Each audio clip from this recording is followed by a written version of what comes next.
کہ what did you do with your life which God gave you؟ کیا کیا انسان نے اپنے آپ کے ساتھ؟ کتنے لوگوں کی زندگیاں متاثر کی اس نے اپنی آواز سے، اپنی سچائی سے۔ اس کے کلیجے کی کاٹ سے کتنے سینوں کے دل دھڑکنے شروع ہوئے، کتنے لوگوں میں وہ اپنا نظریہ اتار سکا۔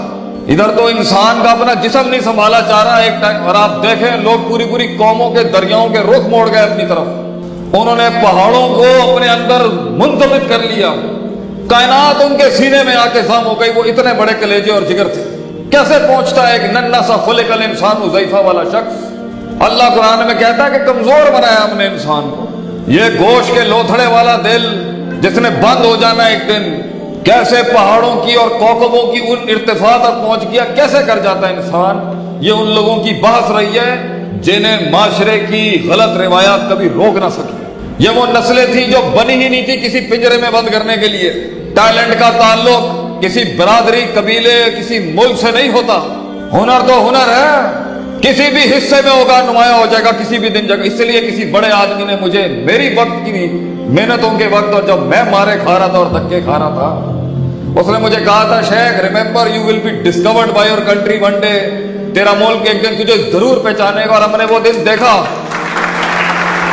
کیسے ایک انسان جو بنا تھا اڑنے کے لیے کیسے لاک کرتا ہے اپنے آپ، کیسے جھوٹ بولتا ہے کہ انسان اپنے آپ سے کہ میں یہ ہوں۔ کیسے ڈیفائن کر سکتا ہے ایک آدمی اپنی لمٹ کو؟ کیسے رک سکتا ہے کہ انسان کیسے اپنی سلطنت کم کر سکتا؟ وہ تقلیل اور تخفیف اور تحقیر اور تذلیل کیسے اپناتا ہے کہ انسان کہ میں یہی ہوں اور اس سے باہر نہیں جا سکتا۔ اور بڑی بڑی طاقتیں ہوں گی تجھے روکنے کے لیے کہ یہاں نہیں، یہ ہماری سرداری ہے اور یہاں ہماری سرداری ہے۔ کیسے وہ شعور کی آنکھ، وہ جرت کیسے اس سینے کو عطا ہوتی ہے؟ یہ ہے سوال بڑی قوموں کے، جنہیں افکار اور امواج اور طوفان روک نہ سکے کبھی، جنہیں وہ دھمکیاں اور وہ تنقید اور وہ حقد کے بازار جو ان کے خلاف گرم تھے وہ روک نہ سکے انہیں۔ عام سا شخص پہچانتا بھی نہیں ہوگا ان گلیوں میں اس کو کہ مستقبل کا شیر گھوم رہے، تو سلام ہے ان گمنام شیروں کو جو ابھی تک ڈسکور نہیں ہو سکے دنیا میں، سلام ہے ان کو۔ حسن بھی اس کائنات کا یہ ہے جب آسمانوں کے نیچے ایک بادشاہ گھوم رہا ہے بغیر اپنی عوام کے، سلام ان بادشاہوں کو جن کو ابھی عوام نہ مل سکی اپنی، سلام ہے ان، اور اس عوام کو بھی سلام ہے جنہیں اپنا لیڈر نہ مل سکا ابھی تک۔ یہ زندگیاں تنہائیوں کا سفر ہے، اپنے قتل کا رواج بخشنے کے لیے، طوفانوں کو وہ امواج بخشنے کے لیے، سمندروں کو وہ فلسفے بخشنے کے لیے، قطروں کو وہ انقلاب بخشنے کے لیے تنہائی چاہیے ہوتی ہے، تنہائی۔ اور ہم لوگ شہرت پہ بھوکے ہیں، شیشے میں کھڑے ہو کے اپنی شکل نہیں دے سکتے تھے۔ وہ لوگوں کی زندگیوں کے کلیجوں میں سے بڑی بڑی شاہراہیں نکال دیتے ہیں وہ جو کبھی اپنا رستہ نہ ڈھونڈ سکے۔ یہ تنہائیاں مقدر ہیں لیڈروں کی، تو جنہیں یہ تنہائیاں نصیب نہ ہوئی انہیں وہ مقام اور قیادت بھی نہیں مل سکتی۔ تو اگر آج تو اکیلا ہے، مبارک ہو، ویلکم ٹو دا کلب، ہمارے قبیلے میں تیرا سواگت ہے۔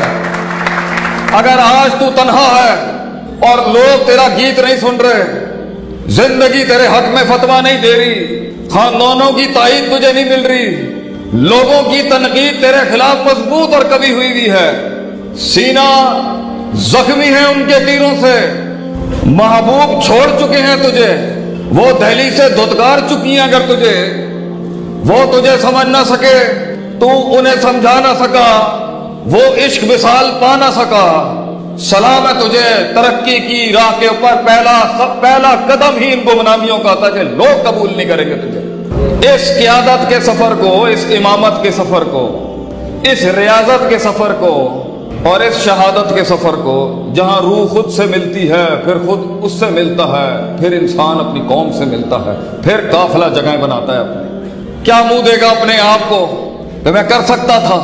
میں نکات پر، استنباطات پر، استقراء پر، استخراج پر، میں یہ باب استفال کے سیگوں کا ماہر بن سکتا تھا، میں تزکیے کا امام بن سکتا تھا، میں تعلیم اور حکمت کے باب گرم کر سکتا تھا، میں ان دو افراط اور تفرید کے اندر توسط کا امتزاج پیدا کر سکتا تھا، وابتغی بین ذالک سبیلا کا قیام کر سکتا تھا، میں آفتاب کو وہ روشنی دکھا سکتا تھا، مگر وہ جو کبھی اپنی آئینے پہ شکل نہ دیکھ سکتے تھے وہ لوگوں کا عکس بن گئے، ان کی ریفلیکشن بن گئے۔